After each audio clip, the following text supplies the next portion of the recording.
नमस्कार, आप देख रहे हैं फंडनामा। मैं हूं पंकज मटपाल। फंडनामा के इस एपिसोड में आज हम बात करेंगे Motilal Oswal digital India fund की। ये फंड अभी हाल ही में लॉन्च हुआ है और क्या है इस फंड में खास, इस पर बात करने के लिए आज मेरे साथ है एक विशेष मेहमान, मोतीलाल ओसवाल म्यूचुअल फंड के फंड मैनेजर जो इस फंड को मैनेज कर रहे हैं, मिस्टर वरुण शर्मा। वरुण जी, बहुत बहुत स्वागत है आपका। धन्यवाद पंकज जी। तो पहले तो मुझे आप ये बताइए कि अगर मैं बात करूं मार्केट की, क्योंकि मार्केट में काफ़ी उतार चढ़ाव देखने को मिल रहा है, तो ऐसे में इक्विटी में इन्वेस्ट करना इस समय पर कितना फायदेमंद साबित होगा आगे चलकर? वैसे तो डेफिनेटली आप एग्री करेंगे कि मार्केट नीचे है और ऐसे में एंट्री की जाए तो फायदा ही होगा, लेकिन विशेष तौर पर यदि हम बात करें थीमेटिक फंड्स की और उसमें भी आईटी सेक्टर की, तो ये कितना सही हो सकता है? देखिए, अगर हम पहले मार्केट को देखें तो सबसे ज़्यादा इम्पोर्टेंट चीज़ ये है कि हम लॉन्ग टर्म देखें कि क्या हो रहा है इंडिया में। अगर हम पिछले 10 साल में देखें तो इंडिया में बहुत सारे रिफॉर्म्स हुए हैं बिल्कुल। और ये बहुत इम्पैक्टफुल रिफॉर्म्स रहे हैं हमारी कंट्री के लिए, जिसकी वजह से बहुत ज़्यादा एफआईआई इंटरेस्ट इंडिया में आया है, एफआईआई एफडीआई इंटरेस्ट। और आजकल हम सुनते हैं कितनी सारी नई फैक्ट्रीज आ रही हैं, यूएस की कंपनीज, बाहर की कंपनीज, राइट, चाइनीज़ कंपनीज भी इंडिया आई हैं। और हम इतनी सारी फैक्ट्रीज़ के नाम सुनते हैं जो इंडिया में आ रही हैं, जैसे एप्पल की फैक्ट्री है, सैमसंग की फैक्ट्री है। वो सब इसीलिए हो रहा है क्योंकि हमने बहुत मेजर रिफॉर्म्स करे हैं। अगर हम जब वर्ल्ड ओवर देखते हैं, जब ऐसे मेजर रिफॉर्म्स होते हैं तो उनके जो बेनिफिट्स होते हैं वो कुछ सालों तक लास्ट नहीं करते, बल्कि दे लास्ट फॉर डेकेड्स। अब हम कुछ रिफॉर्म्स की बात करते हैं, जैसे हमने आईबीसी किया, बैंक्रप्सी कोड लाए, उसकी वजह से कितनी सारी जो प्रॉब्लम्स थी कंट्री में, जहाँ पे अनप्रोडक्टिव एसेट्स थे, उनको हमने सॉर्ट किया। हम लोग रेरा लेकर आए कंट्री में, जिससे हमारा रियल एस्टेट सेक्टर इम्प्रूव हुआ। हमने देखा है कि रियल एस्टेट सेक्टर में कितनी इम्प्रूवमेंट हुई है in terms of companies financials और even buyer interest coming back. हमने जीएसटी किया, हमने ई-वे बिल्स किए, हमने फास्टैग किया, और गवर्नमेंट का एक बहुत ही मेजर इनिशिएटिव है डिजिटल इंडिया का। बिल्कुल। कितने सारे लोगों को हमने फाइनेंशियली इंक्लूड किया। जब हम रूरल एरियाज़ देखते हैं, सेमी अर्बन एरियाज़ देखते हैं, वहाँ पे बैंक अकाउंट्स खोले गए हैं, कितनी सारी फैसिलिटीज़ आजकल ऑनलाइन शिफ्ट हो गई। बिल्कुल। और सबसे बड़ा रिफॉर्म जिसकी हमें बात करनी चाहिए वो है यूपीआई, जिसने देखिए कितने बड़े बड़े चेंजेस ला दिए हैं इकोनॉमी में। करेक्ट। हमारे वॉलेट श्रिंक हो गए, आजकल कोई कैश लेता नहीं है, और यूपीआई ट्रांजैक्शन रेटिंग हो गई रूफ। एग्जैक्टली। तो जब हम ये सारे बेनिफिट्स देखते हैं कि इतने सारे रिफॉर्म्स हुए हैं और इसके कितने बेनिफिट्स होंगे लॉन्ग रन में, अभी तो हम we are just barely scratching the surface. अभी तो बस अब स्टार्ट किया इंडिया ने रन करना। पिछले 5 से 10 साल तो हम लोग अपनी इकोनॉमी को, अपनी प्रोसेसेस को, अपनी रेगुलेशंस को, अपने रिफॉर्म्स को ठीक कर रहे थे, जिसका हमने एक इनिशियल बेनिफिट देखा है। जो मार्केट्स ने रिटर्न्स दिए हैं वो बेनिफिट देखा है। ओके। बट इसके बहुत लॉन्ग टर्म बेनिफिट्स होंगे, क्योंकि जब ऐसे रिफॉर्म्स होते हैं जिससे कि ट्रांसपेरेंसी बढ़ती है, जिससे कॉन्फिडेंस बढ़ता है कंट्री में, तब वर्ल्ड ओवर सारी कंट्री, सारी कंपनीज इस कंट्री को देख रही हैं कि हमें यहाँ इन्वेस्ट करना है। यहाँ पे एक डेमोग्राफिक डिविडेंड है, यहाँ पे यंग पॉपुलेशन है, और यहाँ पे ऐसे लॉज और रेगुलेशंस और रूल्स हैं जिससे कि हम यहाँ पे इन्वेस्ट करके हम भी बेनिफिट कर सकते हैं। तो हमें तो अब जब भी हमें चांस मिले मार्केट में पैसा डालने का, हमें तो वो ध्यान रखना है कि अगले 10 साल में, 15 साल में क्या होने वाला है। करेक्ट। ये सारे रिफॉर्म्स का कितना बड़ा बेनिफिट आने वाला है। तो ये हो गया कि राइट टाइम है या नहीं मार्केट में डालने का। बिल्कुल है, क्योंकि हमने तो अभी इसके सारे बेनिफिट्स देखे भी नहीं है। कितनी और कंपनीज ने इंडिया आना है। चाइना प्लस वन इतनी बड़ी थीम है कि मैन्युफैक्चरिंग में भी थे, इतना ज़्यादा थ्रस्ट है गवर्नमेंट का, पीएलआई स्कीम्स लेकर आए। सो इंडिया में बहुत सारे एरियाज़ में, बहुत सारी इंडस्ट्रीज़ में एक बूस्ट है, एक ग्रोथ अपॉर्चुनिटी है जो कि लॉन्ग टर्म है। मैन्युफैक्चरिंग एक है, डिफेंस एक है, डिजिटल की भी हम बात करेंगे वो भी एक है, और ये एक बहुत ही अच्छा और वाइड मार्केट है। बहुत सारी मार्केट्स और कंट्रीज़ में चैलेंज क्या होता है कि बहुत सारी कंट्रीज़ में मार्केट्स जो होती हैं वो नैरो होती हैं। जैसे कि आपके पास टॉप 20 या 30 स्टॉक्स हैं जिसमें आप इन्वेस्ट कर सकते हो, उसके बाद डिफ़िकल्ट होता है बिल्कुल। ढूंढने के लिए कंपनीज और industries. India is a very very unique and differentiated market, क्योंकि इंडिया में हमें बहुत वाइड वैरायटी मिलती है, बहुत सारी थीम्स मिलती हैं प्ले करने के लिए। जैसे हमने डिस्कस किया, मैन्युफैक्चरिंग एक थीम है, राइट। डिजिटल तो सबसे बड़ी थीम है जो हम प्ले कर सकते हैं। बिल्कुल। अब हम डिजिटल पे आते हैं। देखिए, अगर हम डिफरेंट डेटा पॉइंट्स देखें कि आज एक average Indian is spending 6 hours 45 minutes on devices, and let's keep this in mind, it's not just one device, multiple devices. बिल्कुल। आज का जो यंगस्टर है, they are spending a very high proportion of their wallets online. कि अगर आज हम youngsters से पूछते हैं कि तुम कितना ऑनलाइन स्पेंड करते हो, तो कहते हैं हम तो प्रैक्टिकली ऑनलाइन ही रहते हैं और ऑनलाइन ही स्पेंड करते हैं। गवर्नमेंट का इतना बड़ा थ्रस्ट है डिजिटल पे, न्यू बिजनेसेस आ रहे हैं डिजिटल को यूज़ करके। आजकल हमारा सबसे बड़ा प्राइमरी डिवाइस जो है डिजिटल का, वो तो स्मार्टफोन है, और कितना टाइम हम स्मार्टफोन के साथ स्पेंड करते हैं। तो transactions are also moving online. India में एक चैलेंज ये था कि इंडिया में पेमेंट्स का जो था इकोसिस्टम, उसको सॉल्व नहीं कर पाए थे, जो यूएस और चाइना ने पहले सॉल्व कर लिया था। बिल्कुल। इसीलिए यूएस की जो डिजिटल कंपनीज हैं, जब हम डिजिटल बोलते हैं तो हम आईटी सर्विसेज नहीं बोल रहे हैं, डिजिटल को डिफरेंशिएट कर रहे हैं आईटी सर्विसेज से। मतलब एक तरफ सॉफ्टवेयर बनाने वाली कंपनीज हैं, हाँ जी, और दूसरी तरफ ये कंपनीज हैं जो इंटरनेट का यूज़ करके, करेक्ट, जो कि फूड टेक में है, इंश्योरेंस टेक में है, फाइनेंशियल टेक में है, ट्रैवल टेक में है। ओके। और ये बहुत सारे कॉन्स्ट्रक्ट्स होते हैं, B2B, B2C, B2G, C2C भी होता है, बहुत कुछ होता है। तो हम इसको डिफरेंशिएट कर रहे हैं आईटी सर्विसेज से। ओके। आईटी सर्विसेज की जो अपॉर्चुनिटी थी इंडिया के लिए बहुत अच्छी प्ले आउट हुई है over the last 2 decades। Okay. पिछले 20 साल में हमारी आईटी सर्विसेज कंपनीज बहुत बड़ी हो गई, लेकिन आज जो हमारी डिजिटल कंपनीज हैं वो बहुत छोटी हैं। ओके। और वो वहाँ पे खड़ी हैं जहाँ आईटी सर्विसेज कंपनीज खड़ी थी 20 साल पहले। ओके। और क्योंकि यूएस और चाइना में हम डिजिटल कंपनीज देखें, इंटरनेट कंपनीज देखें, और जो कोर टेक कंपनीज हैं उनको देखें, वो सबसे बड़ी हो चुकी है। कितनी बड़ी हो चुकी है? हमारी कंपनीज तो अभी स्टार्ट कर रही है। हम लैग कर रहे हैं यूएस और चाइना को, ओके, सिंपली बिकॉज हम पेमेंट्स के लिए सॉल्व नहीं कर पाए थे, बट यूपीआई के साथ हमने सॉल्व कर लिया। ओके। तो आपने बात की रिफॉर्म्स की, जिसका फ़ायदा तो ओवरऑल इकोनॉमी को होगा, इक्विटी मार्केट में डेफिनेटली इसका फ़ायदा देखने को मिलेगा। साथ ही आपने थोड़ा सा एक्सप्लेन किया डिजिटल जो सेगमेंट है उसको भी, और उसमें जो आपने बोला सॉफ्टवेयर बनाने वाली कंपनीज़ जो दिग्गज कंपनीज़ हैं आज इंडिया में, और उसके अलावा इस तरह की कंपनीज़ जिनका फ़ायदा, यानी कि जो फूड डिलीवरी कंपनी है, जो भी एग्जाम्पल आपने दिए।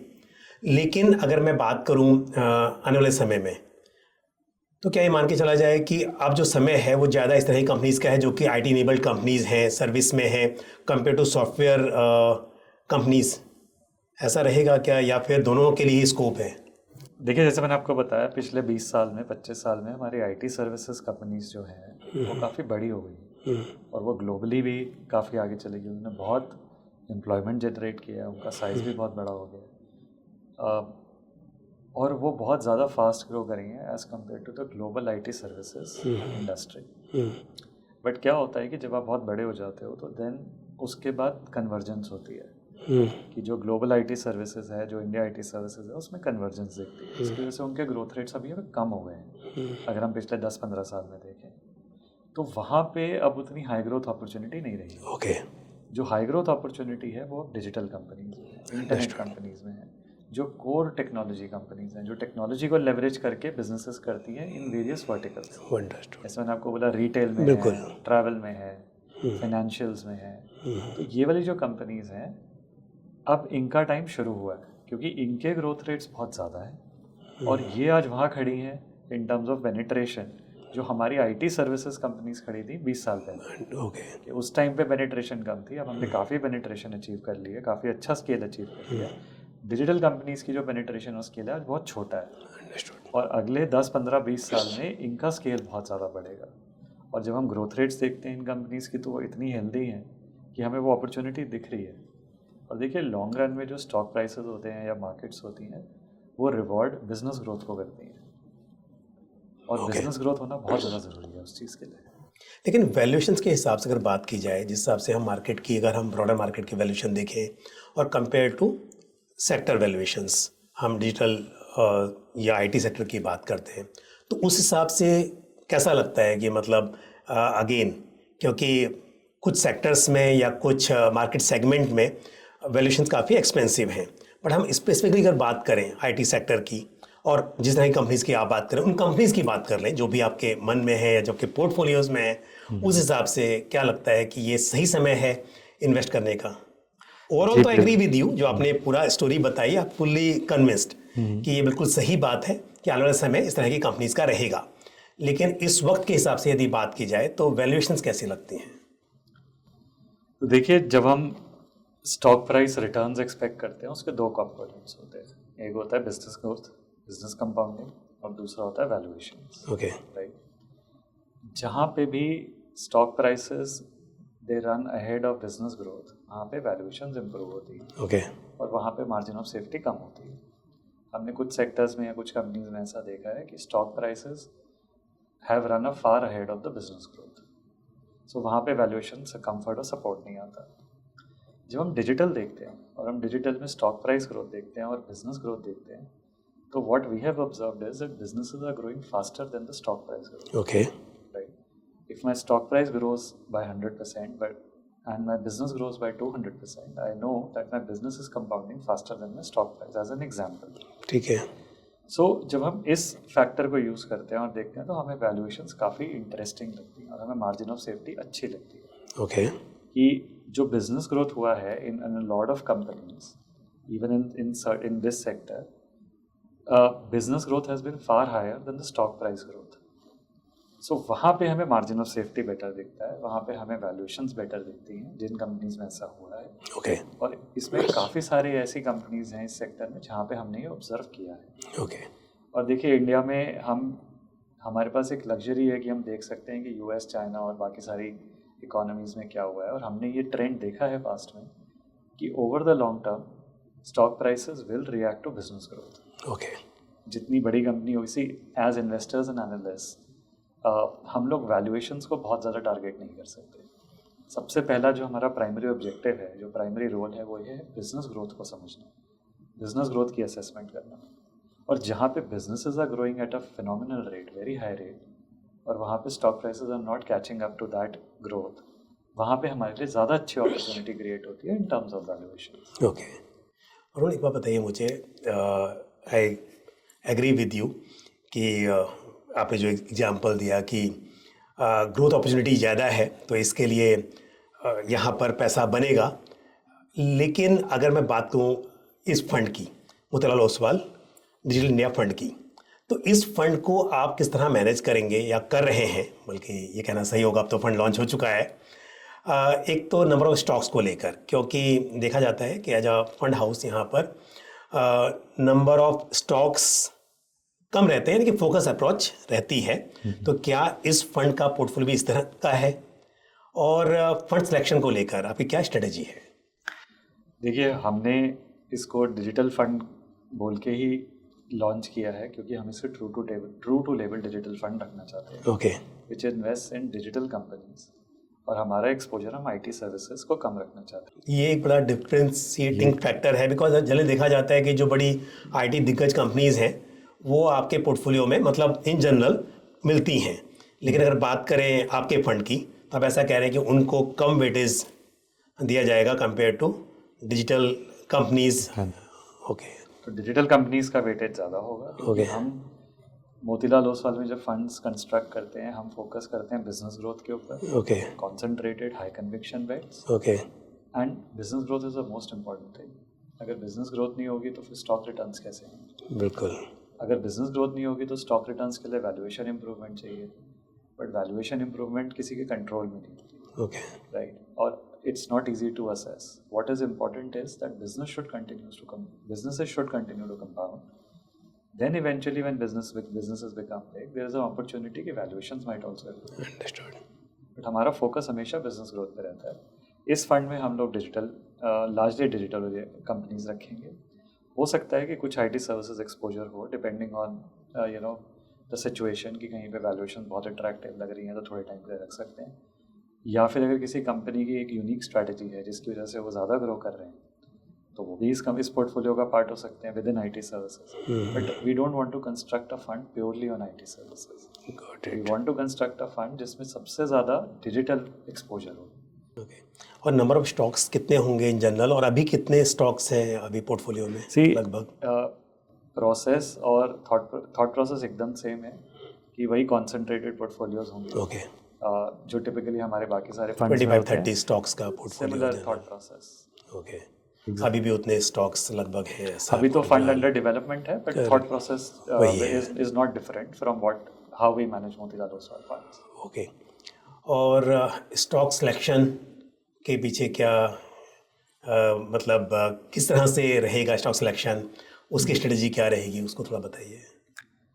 देखिए, ये जो है डिजिटल है, डिजिटल एक इंडस्ट्री नहीं है, क्योंकि ये बहुत सारी कंपनीज हैं जो डिफरेंट डिफरेंट इंडस्ट्रीज को बिलोंग करती हैं। तो डिजिटल एक्चुअली एक लेयर है, एक स्पेस है, जिसमें हर एक इंडस्ट्री में हम देख रहे हैं, बहुत सारी इंडस्ट्रीज में हम देख रहे हैं कि डिजिटल प्लेयर्स आ रहे हैं, डिजिटल कंपनीज आ रही हैं, and they are growing faster than the core industries. Even sorry, as aggregator कोई कंपनी है तो वो भी डिजिटल में आती है, जिसमें आप यानी कि मल्टीपल प्रोडक्ट की रिसर्च करनी है, फॉर एग्जांपल यूजिंग इंटरनेट, तो इस तरह की कंपनी है। या फिर जो टैक्सी एग्रीगेटर होते हैं फॉर एग्जांपल, वो सब कंपनीज भी डिजिटल में आएंगी, करेक्ट? तो इस तरह की क्या, और जो एग्जांपल आपने दिए कि फूड डिलीवरी है या फिर कोई भी इस तरह की सर्विसेज हैं, वो इस तरह के डिजिटल इंडिया डिजिटल कंपनीज में मानी जाएंगी, करेक्ट? बट इसके अलावा जैसे कि ईवी मैन्युफैक्चरिंग कंपनी है, तो क्योंकि इस तरह की ईवी जो है वो बेसिकली टेक्नोलॉजी बेस्ड कंपनीज हैं, तो वो उस तरह की कंपनीज भी इसमें आ सकती हैं? देखिए, आ सकती हैं, हमें उसमें बहुत ही स्पेसिफिक अप्रोच लेनी पड़ेगी। वो एक हमें इसमें ये देखना पड़ता है कि कंपनी मैनेजमेंट्स एंड बिजनेसेस वो लोग कैसे आइडेंटिफाई करते हैं। अगर वो अपने आप को मैन्युफैक्चरिंग कंपनी आइडेंटिफाई कर रहे हैं तो देन शायद वो इसमें ना फॉल करें। लेकिन अगर वो अपने आप को कोर टेक कंपनी आइडेंटिफाई कर रहे हैं कि हम इस टेक्नोलॉजी को लेवरेज करके बहुत सारे उसके यूज केसेस बना सकते हैं टेक्नोलॉजी के, then yes, they will be of interest to us. Okay. So that differentiation is very important. Correct. हम उसको आइडेंटिफाई कर सकें, डिफरेंशिएट कर सकें कि डिजिटल कंपनी में फॉल करेगा या नहीं करेगा। बट मैं आपको एक बहुत फंडामेंटली बेसिस बता देता हूँ। देखिए, कुछ कंपनीज जो हैं और जो मैनेजमेंट्स हैं वो आइडेंटिफाई करती हैं अपने आप को कि हम एक पर्टिकुलर सेक्टर को बिलोंग करते हैं, और कुछ कंपनीज हैं वो अपने आप को ऐसे आइडेंटिफाई करते हैं कि हम लोग कोर टेक्नोलॉजी कंपनी हैं, और हम लोगों के जो बिजनेसेस हैं वो they can span across sectors. We are more interested in those companies and managements which identify themselves as कि हम कोर टेक्नोलॉजी कंपनी हैं, कि अगर आज हम फूड टेक में हैं तो कल हम रिटेल में भी जा सकते हैं, कल हम एक और सेक्टर में भी जा सकते हैं, using the same platform, because at the end of the day we are a platform company, tech platform और internet platform, which is a very important differentiation जब ये डिजिटल की बात होती है। समझ गया। दूसरी चीज़ क्या है कि डिजिटल जो इंडस्ट्री होती है या टेक्नोलॉजी इंडस्ट्री होती है, उसके ना उसकी जो लाइफ साइकिल है या उसका जो बिहेवियर है वो बहुत डिफरेंट होता है then any other industry.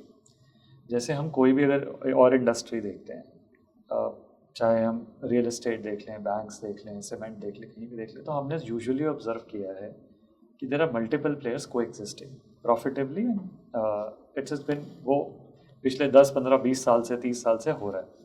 Digital में हमने एक यूनिक फैक्टर ये आइडेंटिफाई किया है कि बहुत ज़्यादा कॉम्पिटिटिव एग्रेशन होता है, बिकॉज ऑफ विच क्या होता है कि बहुत सारे प्लेयर्स को एग्जिस्ट नहीं कर पाते, एक या दो प्लेयर ही रह जाते हैं typically eight the end of the fight, which means कि इसमें जो ट्रेडिशनल वैल्यूएशन मेथड्स और मॉडल्स हैं वो एक्चुअली अप्लाई हो नहीं पाते। Okay. क्योंकि अगर हम उन्हीं को अप्लाई इन पे करेंगे तो वो उसके लिए रेलेवेंट ही नहीं है।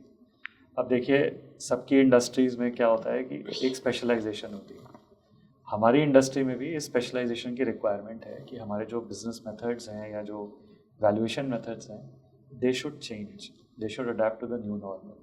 अब आज की डेट में अगर बहुत सारी डिजिटल कंपनीज आ रही हैं और उसमें वो वैल्यूएशन मेथड्स अप्लाई नहीं हो रहे हैं, तो इट इज़ वेरी इंपॉर्टेंट कि we also adapt to and adopt our valuation methods to value these companies.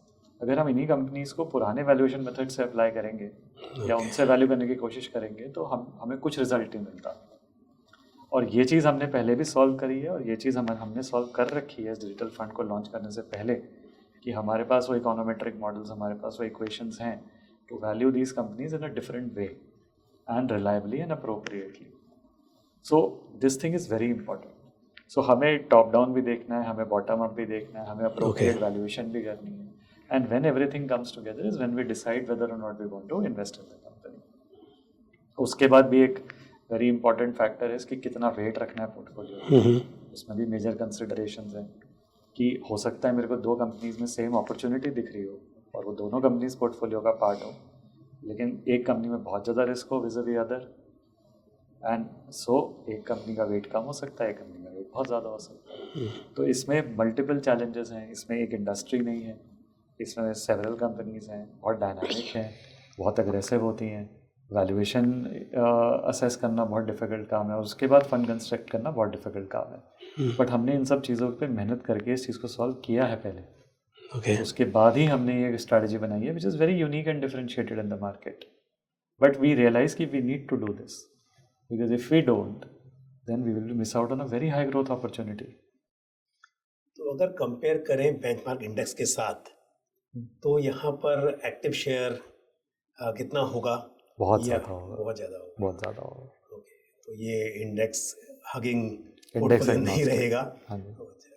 और पोर्टफोलियो में चेंजेस की बात करें तो आप वैसे तो क्या कहना मुश्किल होता है, ये बात तो डिपेंड करेगा सिचुएशन पर, फिर भी क्योंकि आपने टेक्नोलॉजी फंड पहले भी मैनेज किया हुआ है और काफ़ी एक्सपीरियंस है आपका, तो आप क्या मानकर चलते हैं कि इस तरह की कंपनी जो कि चलिए नई कंपनी होंगी देखा जाए तो उनमें अगर निवेश किया जाता है, उसमें इन्वेस्ट करते हैं तो आप लॉन्ग टर्म तक इन्वेस्टेड रहेंगे या फिर कुछ समय अच्छा पैसा बनता है और निकल जाएं, ऐसा कुछ विशेष तौर पर इस पर कुछ सोचा हुआ है या हो सकता है कि मैं जनरल पूछ रहा हूँ आपसे? देखिए, बेसिक आइडिया तो यही है कि ये कंपनीज कल को फ्यूचर में बहुत बड़ी हो जाएं और हम इसमें इन्वेस्टेड रहें। ओके। लेकिन अगर मार्केट में कुछ चेंज होता है या कंपनी लेवल में कुछ चेंज होता है तो ये रीवैल्यूएशन तो कॉन्टिन्यूसली चलती रहती है। करेक्ट। कि कुछ चेंज हो गया, उसकी वजह से कुछ व्यू चेंज हो रहा है या बिजनेस में कुछ चेंज हो रहा है, तो वो सब हमें देखना पड़ता है। सो बेसिक आइडिया तो यही है कि हम इन्वेस्टेड रहें और ये 10 साल 15 साल बहुत ज़्यादा ग्रो करें और हम इसका बेनिफिट लें। करेक्ट। दूसरी चीज़ ये भी है, जैसे आपने बोला कि नई कंपनीज भी आती हैं, क्योंकि इंडिया का जो डिजिटल इकोसिस्टम है भी सारा लिस्ट तो हुआ नहीं है। बिल्कुल। इतनी सारी कंपनीज हैं जो अनलिस्टेड हैं, तो जब नई कंपनीज आती हैं तो हमें नई अपॉर्चुनिटीज़ भी मिलती हैं। करेक्ट। तो जब नई अपॉर्चुनिटीज़ मिलती हैं हम उनको भी इवैल्यूएट करते हैं और उसमें भी हम लोग ये देखते हैं कि हम इसमें एक पोजीशन बना सकते हैं, इसमें हम इन्वेस्टेड रह सकते हैं नहीं। ये एक बहुत ही ये कॉन्टिन्यूस प्रोसेस है which will continue to go on. But like I said, basic idea यही है कि आज जैसे यूएस की बहुत सारी डिजिटल कंपनीज इतनी बड़ी हो गई हैं, आज से 15 साल 20 साल पहले अगर कोई इन्वेस्टर ने उसमें इन्वेस्ट करके रखा होता, तो बेसिक आइडिया तो यही है कि कंपनी ग्रोथ के साथ साथ हम भी उसमें पार्टिसिपेट करें। तो अगर हम अगले 10-15 साल देख रहे हैं तो हम भी यही चाहेंगे कि हमारी इंडियन डिजिटल कंपनीज बहुत बड़ी हों और हम भी उनके साथ इन्वेस्टेड रहें। जिस तरह की कंपनीज का आपने एग्जांपल दिया, इसमें कई ऐसा रहा कि कुछ कंपनीज में कि लिस्टिंग के टाइम पर अच्छी लिस्टिंग हुई और उसके बाद काफ़ी गिरावट देखी गई और इन्वेस्टर्स ने इस तरह की कंपनीज में कुछ नुकसान भी देखा और फिर उसके बाद फिर से अच्छी तेज़ी आई। तो यहाँ पर स्पेशली इस तरह की कंपनीज में देखने को मिला है, कई एग्जाम्पल्स हैं ऐसे जहाँ पर काफ़ी उतार चढ़ाव देखने को मिला है। तो अगर आप कह रहे हैं कि बड़ी दिग्गज कंपनी जो आईटी में है उनमें वेटेज कम होगा और इस तरह की जो नए प्लेयर्स हैं, चाहे वो फाइनेंशियल सर्विसेज में एग्रीगेटर हों या फूड टेक कंपनीज हों, इस तरह की कंपनीज में पैसा बन सकता है लेकिन उतार चढ़ाव की संभावना भी बहुत ज़्यादा रहेगी। तो उसको लेकर आपकी क्या स्ट्रेटेजी होगी, उसे थोड़ा सा मुझे एक्सप्लेन कीजिए। कभी ऐसे वक्त आता है तो आप कैसे मैनेज करेंगे पोर्टफोलियोज को, और क्या आप उस वक्त पर जब देख रहे हैं कि काफ़ी गिरावट आ रही है तो शायद आप भी पूरा स्टॉक बेच दें, निकल जाएं और बाद में फिर अच्छा मूवमेंट देखने को मिले, जैसा अक्सर होता है, तो उसको लेकर थोड़ा सा आपकी क्या स्ट्रेटेजी रहेगी, कैसे मैनेज करेंगे, या पास्ट में आपको कोई एक्सपीरियंस रहा हो तब आपने उसे मैनेज किया हो और प्रूव किया हो कि आप सही थे और इन्वेस्टर्स का आपकी जो स्ट्रेटेजी थी उसको लेकर फ़ायदा हुआ, उसे थोड़ा सा मुझे बताइए। देखिए, आपकी बात सही है, उतार चढ़ाव तो सिर्फ इसी स्पेस में नहीं, हर जगह होता है, हर सेक्टर में उतार चढ़ाव होता है।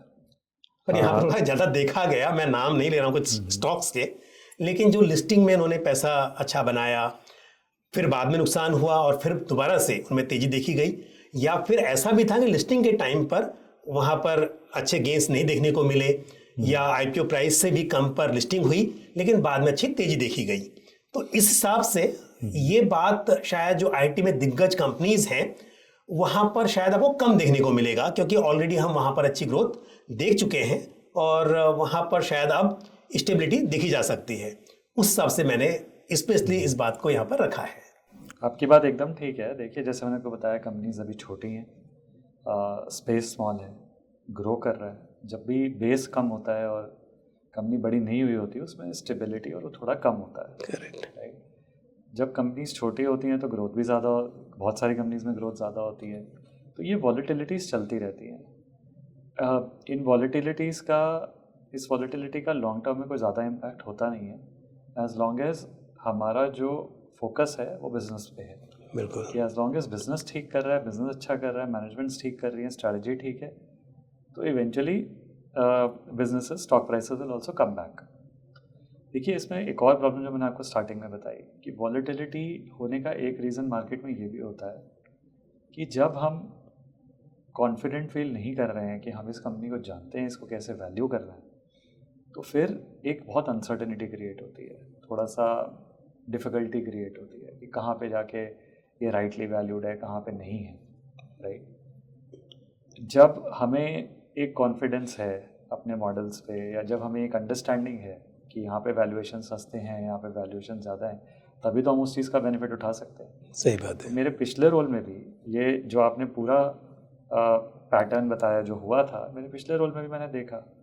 लेकिन सबसे ज़्यादा इंपॉर्टेंट चीज़ ये है कि जब हमें आइडिया है कि यहाँ पे वैल्यूएशन सस्ती हैं, यहाँ पे वैल्यूएशन महंगी है, और हम उस चीज़ को यूज़ कर सकते हैं, तभी तो हम मार्केट में अच्छा रिटर्न बना सकते हैं। सही बात है। तो जब हमें पता है कि इसको वैल्यू कैसे करना है, तो हम बता सकते हैं कि यहाँ पे सस्ता है, यहाँ पे महंगा है। लेकिन जब हमें पता ही नहीं होता कि इस कंपनी को वैल्यू कैसे करना है, तो नीचे गिरने पे महंगा लगता है, ऊपर जाने पे सस्ता लगता है। सही बात है। राइट। ये चीज़ बाकी सारे सेक्टर्स में जनरली ईजी रहती है, जहाँ पे वैल्यूएशंस करना लोग सीख गए हैं ओवर टाइम, या लोगों ने नए पुराने वैल्यूएशन मेथड्स को भी अप्लाई करके एक सेंस बना ली है कि इसकी वैल्यूएशन कम है या ज़्यादा है। लेकिन इस स्पेस में ये थोड़ी डिफ़िकल्टी है कि इनको अप्रोप्रिएटली वैल्यू करना कैसे है। और देखिए, ये इंडिया की चैलेंज नहीं है, ये चैलेंज इवन बाहर भी है, क्योंकि आज भी जब हम एकेडमिक पेपर्स देखते हैं तो हमें एक स्टैंडर्ड लाइन वहाँ पे दिखती है कि establish valuation methods don't work in new age tech companies. तो ये चैलेंज ग्लोबल है। ओके। और आज भी ये इतना बड़ा चैलेंज है कि अनलेस इसके लिए कोई सॉल्व नहीं करेगा, तो उनको कॉन्फिडेंस आएगा कैसे कि इस पॉइंट पे वैल्यूएशन सस्ती है या ज़्यादा है। जैसे कि मैं आपको कॉन्फिडेंस से बता रहा हूँ कि जैसे बहुत सारी कंपनीज में स्टॉक प्राइसेस रन अप हुए हैं, लेकिन वैल्यूएशंस फिर भी सस्ती हुई हैं, क्योंकि बिजनेसेस हैव कंपाउंडेड फास्टर। ये व्यू डेवलप करना, और इसमें बहुत मेहनत लगती है, जो कि हमने यहाँ पे करी है। और मैं पूरी तरह कन्विंस हूँ कि एक तो ये थीम और जिस हिसाब से आपका एक्सपीरियंस है टेक्नोलॉजी फंड को मैनेज करने का, डेफिनेटली ये फंड अच्छा परफॉर्म करेगा। पर मेरे एक सवाल और है आपसे, वो ये है कि थीमेटिक फंड्स में या सेक्टरल फंड्स में हमेशा कहा जाता है, और मेरा बिलीफ है कि एक एंट्री टाइम और एग्जिट टाइम होता है, क्योंकि कोई भी थीम हो या कोई भी सेक्टर हो, वो हमेशा एक जैसा परफॉर्म नहीं कर सकती। तो हमने कई सेक्टर्स में ऐसा देखा कि बहुत पैसा बना, पर अगर इन्वेस्टर्स सही टाइम पर एग्जिट नहीं कर पाए तो नुकसान भी हुआ, फिर बहुत या लंबा समय लगा वापस आने में।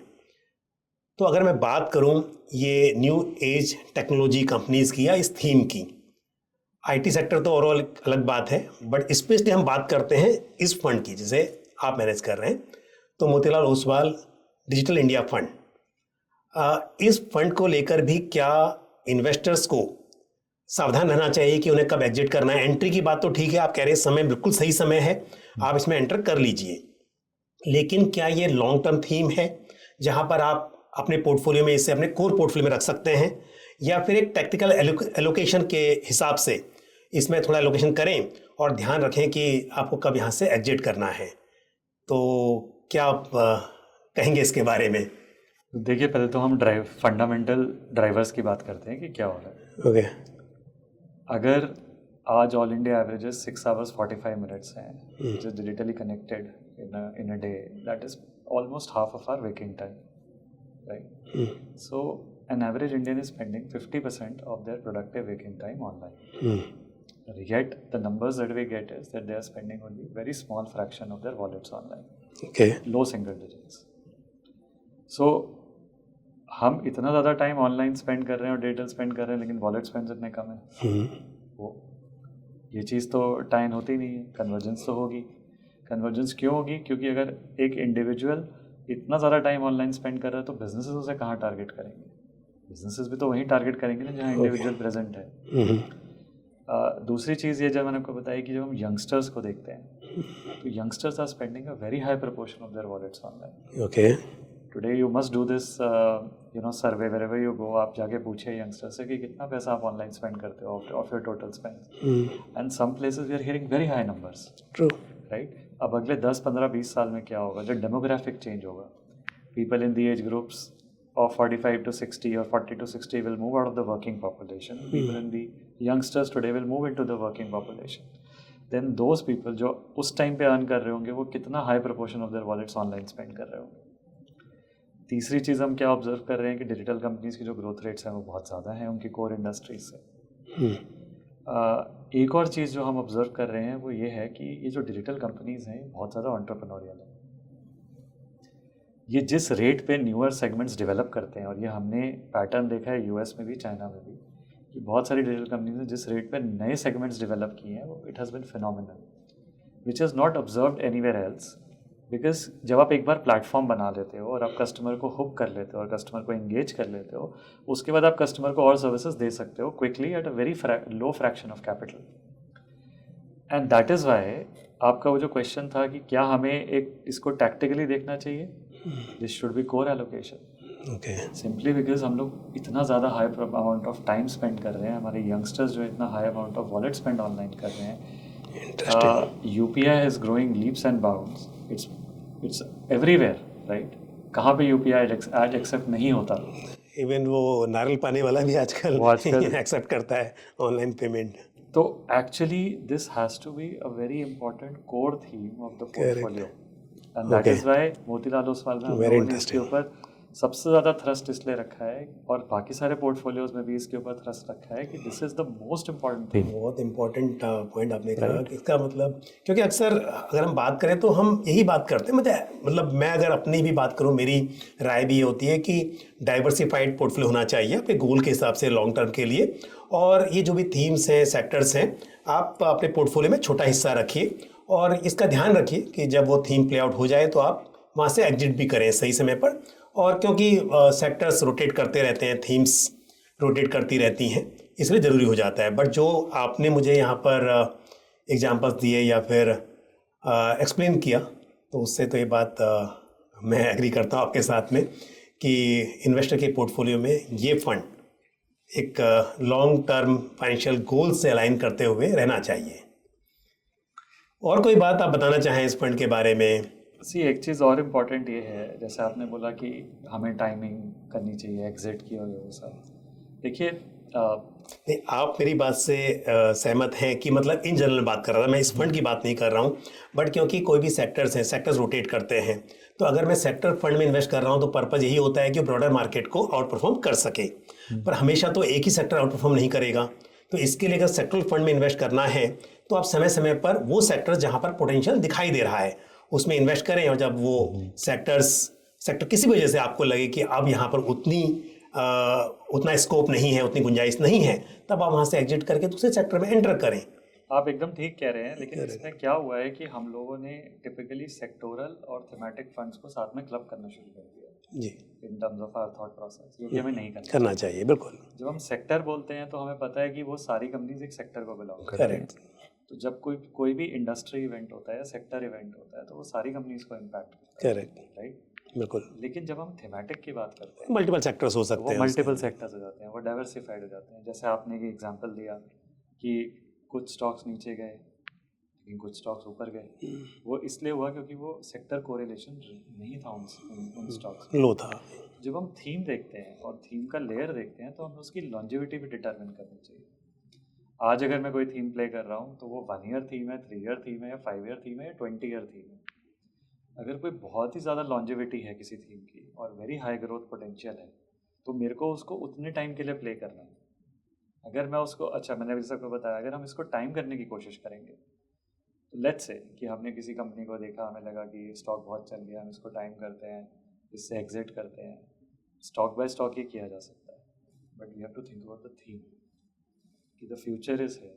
आज के जो हमारे यंगस्टर्स हैं जो 10 ईयर्स ओल्ड हैं या 15 ईयर ओल्ड हैं या 5 ईयर ओल्ड हैं, फ्यूचर में यही इन्वेस्टर होने वाले हैं, और ये हम लोगों से ज़्यादा बहुत ज़्यादा ग्लूड ऑन है to digital, and they understand digital very well, they understand businesses very well.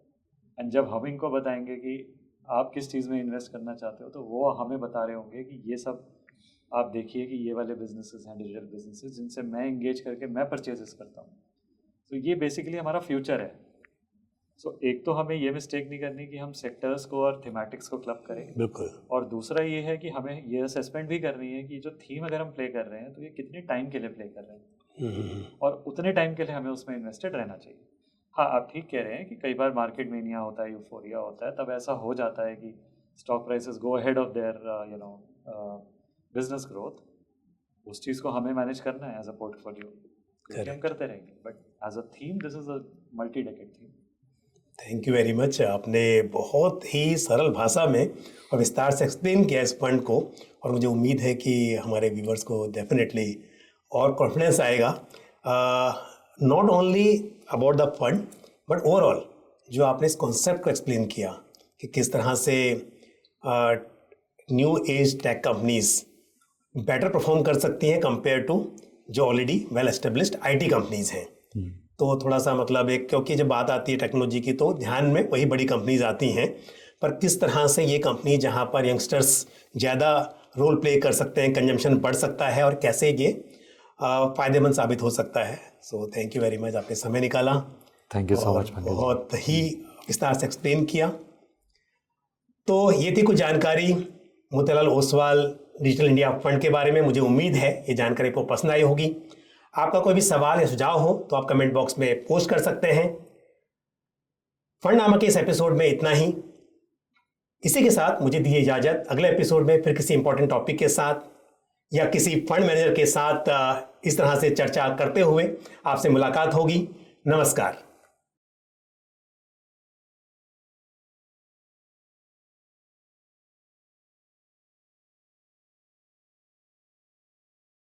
Mutual fund निवेश बाजार जोखिमों के अधीन है। योजना से संबंधित सभी दस्तावेजों को ध्यान से पढ़ें।